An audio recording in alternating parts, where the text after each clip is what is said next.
Hello students of class 4th, I am going to teach you English chapter 5th, The Mountain and the Squirrel.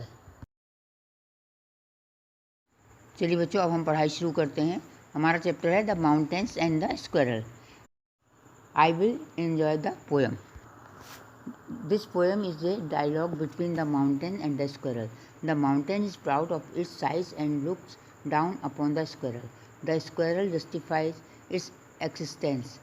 It says that God created this universe in a very orderly way after much thinking. All big or small, rich or poor, have a definite place. None in superior or inferior. None should be considered as weak और useless. मैं कविता का आनंद लूँगा. कविता पहाड़ और गिलहरी के बीच का संवाद है. पहाड़ को अपने बड़े होने का गर्व है. वह गिलहरी को छोटा समझता है.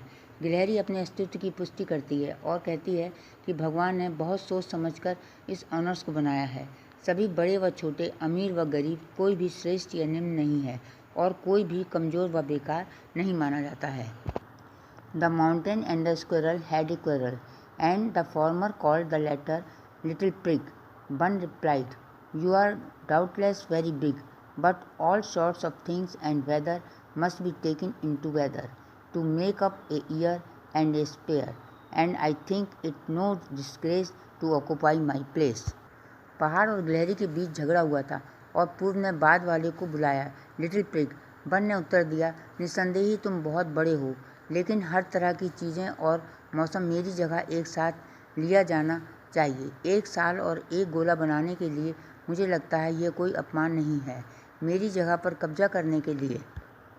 If I am not so larger as you, you are not so small as I, and not half so square, I will not deny you make a very pretty squirrel track. Talents differ. All is well and wisely put.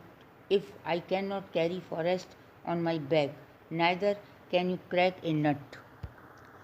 अगर मैं तुम्हारे जितनी बड़ी नहीं हूँ, तुम मेरे जैसे छोटे नहीं हो और आधा इतना चंचल नहीं है, और मैं इस बात से भी इनकार नहीं करूँगा कि तुम एक बहुत सुंदर गिलहरी हो.